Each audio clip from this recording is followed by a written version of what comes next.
Hey everyone, welcome back to my channel, or welcome if you are new. My name is Tonya, and today is always one of my favorite videos that I film each month, and that is TBR Day. So we're going to be choosing all the books that I'm going to be reading in the month of July, and I do that a couple of different ways. One is I have my TBR prompts here, and I just pick 5 of these out of the jar and then find books that go along with them. And then I also use a spinner wheel to choose a book from my 26 books that I want to read in 2026. I'm down to 13 books, so making pretty good progress there, and just want to keep, making my way through the list since we're already halfway through the year. And July is indeed one of my favorite months of the year. The weather's usually pretty nice. It is my birthday month, and I will indeed be turning 50 at the end of the month, which that's a huge birthday. I can say that I feel like I've been finding myself a little bit again this past couple of years. So it's nice to know that, even though I am going to be hitting 50, things are still going up. I'm still growing as a person and trying new things, and I'm probably in the best shape I've been in, 15 years or so. So all of those are positives. So if you also are having a milestone birthday this year, don't be afraid of it. Embrace it. It's a heck of a lot better than not having a birthday. So with all that being said, go ahead, grab yourself a tasty beverage. I have mine right here.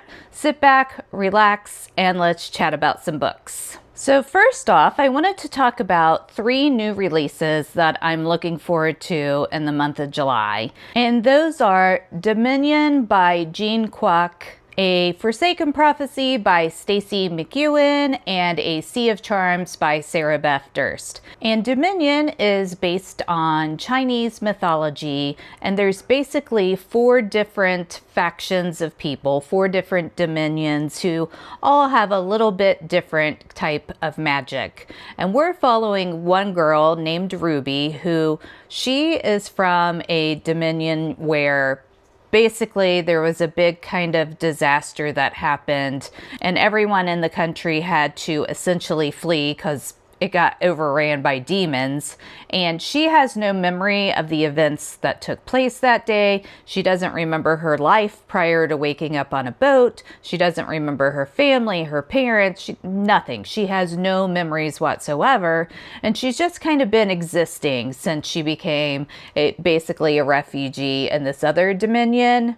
And where she's living now, there are tigers that are animal companions, and you have to go through this test to see if one of the tigers will bond with you. And most of the time, people with not a lot of magic like Ruby, they end up getting eaten by the tigers instead of bonded with them. But she does end up bonding with one of those tigers, and then things kind of progress from there. She's going to have to now train to be a warrior and learn lots of things she never expected to learn during her life, and also hopefully find some things out about her past. And I actually have an arc of this one. I did just start reading it, and so far I am enjoying it. I'll definitely let you know my final thoughts on it in my June wrap up. That way you can see once it comes out in July if it's something you want to pick up. Then The Sea of Charms by Sarah Beth Durst is the 3rd book in the spell shop world. So it's a cozy fantasy. It's going to have that same kind of vibe that her other 2 books do. I do have an arc of this one as well, so we'll be trying to pick that up sometime during July. And then the 3rd new release I had mentioned, A Forsaken Prophecy, is the sequel to A Forbidden Alchemy. I read that one last year, really enjoyed it. There's a very unique magic system in it. The magic is based on alchemy, and basically there's this certain thing, this certain mineral that you can drink, and then if you have these magical powers, the drink enables you to use them. And some people can work with copper, some people can work with the earth, some people can work with all elements. There's kind of a variety of different types of magic that you can have. Some people are scribes, so basically they can remember everything that you've given them and then, send that off to other people. And so really unique magic system. And I really enjoyed the first book. and it ended on quite the cliffhanger. So this one comes out, I think, the end of July, so I'll definitely be picking it up once it does come out. If you do pick up this series, I would highly suggest the audiobook. It is duet narration, and the individual who does the male main character, Patrick's voice, has the most lovely Irish brogue, and the girl that does Nina, who is the female main character, she has an English accent, and they both do a really good job of portraying the characters and the emotions, and the accents are just kind of a bonus. So it really did bring a lot to the listening experience. So if you do pick up this series, definitely try out the audio. I don't think you'll regret it. Then as far as last month's TBR, I did make it to all 6 books. I did Soft DNF 1, and that was The Devils by Joe Abercrombie. I do think I'll pick this one up again. I think I was just trying to read it at a time where maybe I wasn't in the mood to read it, so I've put it down for now, and I'll talk a little more about some of the issues I was having with it in my July wrap up, but definitely want to give it another shot, but did not complete it in June. All right, and now with all of that out of the way, let's get to this month's prompts. And I think I'm going to start off with the spinning wheel so we can select one of my 26 books to read in 2026. Like I said, I only have 13 of those left, so I have been making good progress. There are a couple of new releases on here that haven't come out yet, so if we do get one of those, we'll just spin again. So let's go ahead and see what we get. And we, of course, which seems to be a trend, did get one of the books that hasn't come out yet, and that's The Wretched Divine by Adeline Grace. It's coming out in October, so definitely won't be able to read that in July. So let's spin again. Ooh, and we ended up getting Heavenly Bodies by Imani Eru, and this is one I've been wanting to read for quite some time now, so super excited that I got this one. And the magic system in this particular world is supposed to be like astronomy based, and I find that to be really interesting, so this is definitely one I've been wanting to pick up for quite a while now, so super excited that I get to read that in July. All right, so now we're going to move on to drawing our prompts. We are going to pick out 5 different prompts. So here is the first one. And we got a book that inspired a TV show. So let's see what we have here. I don't think I really have much on my cart that fits this prompt, but I know one of my 26 books to read in 2026 is Six of Crows, and that was adapted into a Netflix series where they kind of combined Six of Crows and Shadow and Bones by Leigh Bardugo into one TV series, so that will definitely work for this prompt. Plus, it allows me to take another book off my 26 books for 2026. So if you're not familiar with Six of Crows, it is a fantasy heist novel. So we're basically following 6 different individuals, and this does take place in Leigh Bardugo's Grishaverse. So if you've read Shadow and Bones, it's the same world that was set in. If you haven't read Shadow and Bones, I personally would suggest you read that series first before moving on to this one, because I think it'll give you a lot of good background about the magic system and kind of the culture and things like that.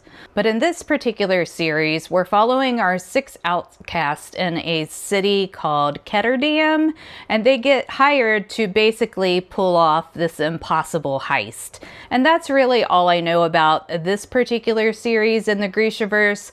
Like I said, I've read Shadow and Bones. I really enjoyed that. I did watch the TV show, but I don't know that it's going to actually give us a good feel for what the books are about, because they did combine the 2 series kind of into one.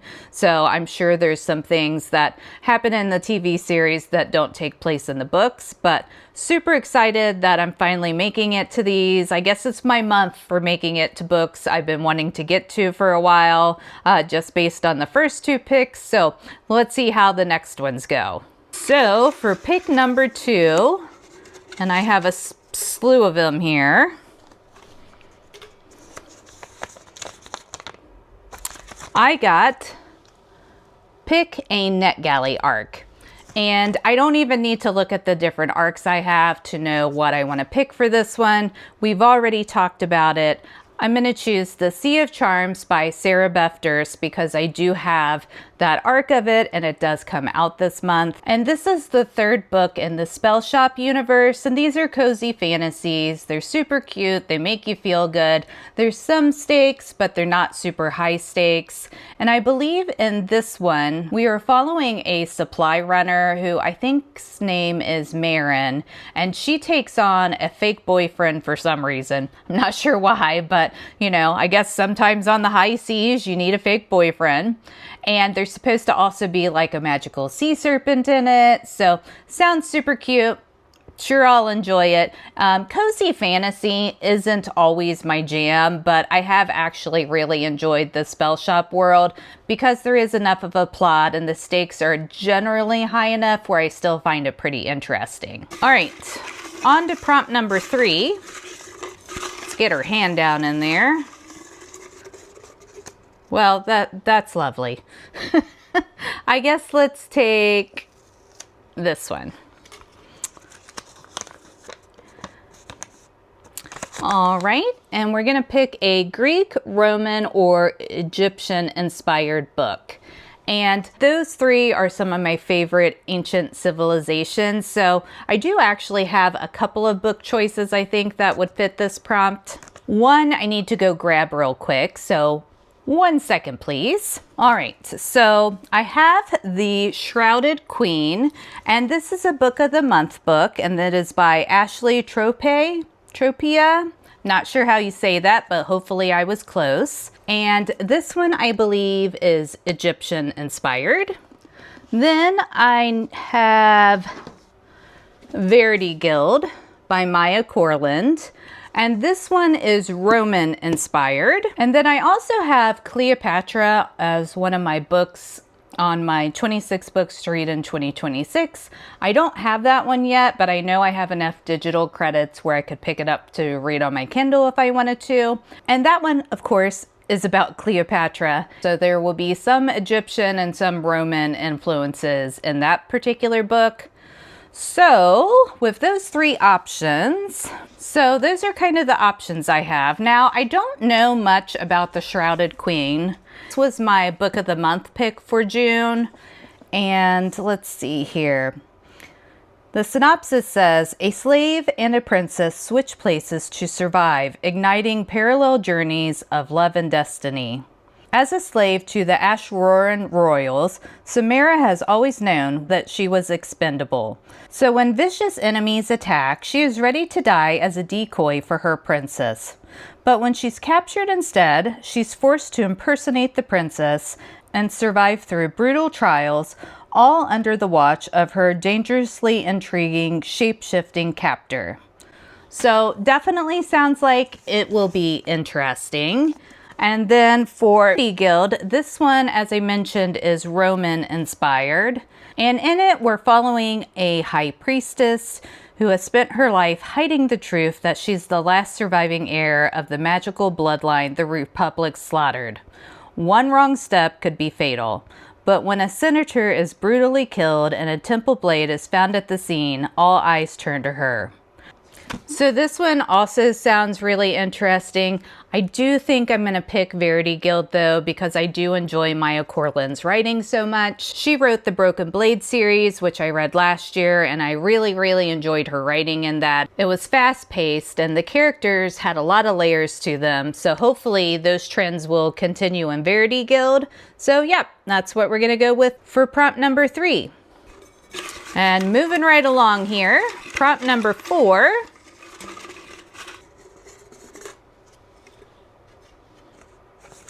And we have an epic fantasy. And we have a few different choices for this one. The Raven Scholar would be an epic fantasy. And The Shadow of What Was Lost by James Islington. That would also be an epic fantasy. Now, the prompt doesn't really specify if it has to be a new epic fantasy book or if it can be the continuation of an epic fantasy series. If we look at continuing an epic fantasy series, I do have the third Mistborn book downloaded on my Kindle, so that would also be an option. And I'm ready to move on to the second book in the Faithful and the Fallen series by John Gwynne, but I don't own that one yet. So I don't necessarily want to pick one when I don't have that book yet.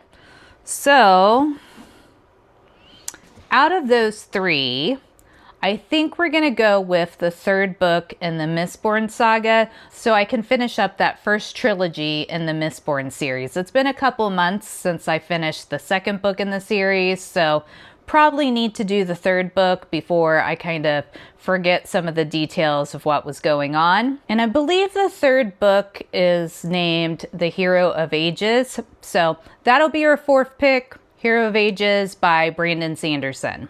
Now on to our fifth and final pick.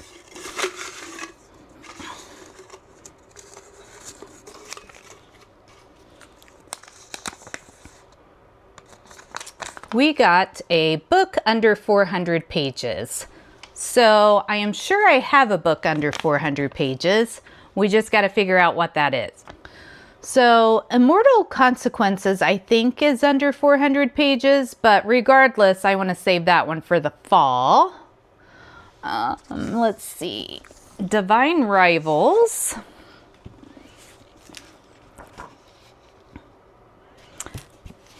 So Divine Rivals is 366 pages. That could be an option. I feel like The Sorceress Comes to Call would also be a good fall book, so not going to pick that one. The Rings of Fate is 410, so that one won't work. I believe Starside is going to be over 400 pages. Yep, indeed. Furybound will be... Let's take a look at This Kingdom Will Not Kill Me. Over 400 pages. Bloodbound. I feel like this is going to be over 400 pages. It is indeed. The Raven Scholar will be over 400 pages. Seek the Traitor's Son. That one's probably under... It is not. It's 416. Wow. I'm striking out here.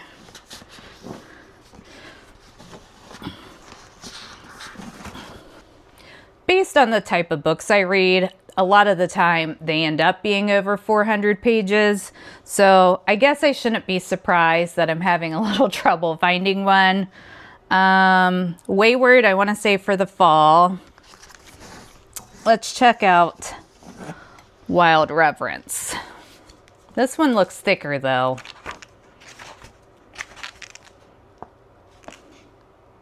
Yep, that one's over 500. I think we're just going to go with Divine Rivals by Rebecca Ross. This one has been out for a while. It is part of a YA duology, but I know so many people love this book that I want to give it a shot, even though I don't read a lot of YA at this point. And this is actually a really pretty edition that I picked up at Barnes & Noble. We're following two writers in this particular book. So you can see on the front, it has the typewriter there. And then on the back, we have a quote. I am coming to love him in two different ways, face to face and word to word. Very fitting since they're both writers. And I believe they're writing about a god war. So there are gods in this particular world that the humans do have some interaction with. And the male and female main character, they're writers and they've been covering this war of the gods. And that's kind of how they meet and, you know, a relationship blooms from there. Also, the sides are really pretty. So I'm hoping I really enjoy this one. Like I said, I've heard nothing but good things about it. I kind of worried about the pacing a little bit, but we'll see. I definitely want to give it a shot. All right, and that selects all the books for my July TBR. So now let's do a little bit of a recap. So for the book off my 26 books for 2026, we got Heavenly Bodies by Imani Eru. And then for a NetGalley arc, we selected A Sea of Charms by Sarah Beth Durst. For a book that inspired a TV show, we're doing Six of Crows by Leigh Bardugo. Then for an epic fantasy, we're doing the third book in the Mistborn saga by Brandon Sanderson, which is A Hero of Ages. I'm really excited to kind of finish out this first trilogy of his because I've heard that the books in the Cosmere just really get better and better the more you read in that particular universe of his. Then for a Greek, Roman, or Egyptian-inspired book, we're doing Verity Guild by Maya Corland. And then finally, a book under 400 pages. We are doing Divine Rivals by Rebecca Ross. So super happy with all the books that I picked this month. It is very ebook based, I will say. This month we only have 2 of the 6 that are physical books, but that is okay. I love reading on my Kindle, so not a big deal. But yeah, thank you for hanging out with me and picking my July reads. Let me know down in the comments what's on your TBR for July. I hope you have an amazing rest of your week. Take care, keep reading, and I'll catch you in my next video. Bye.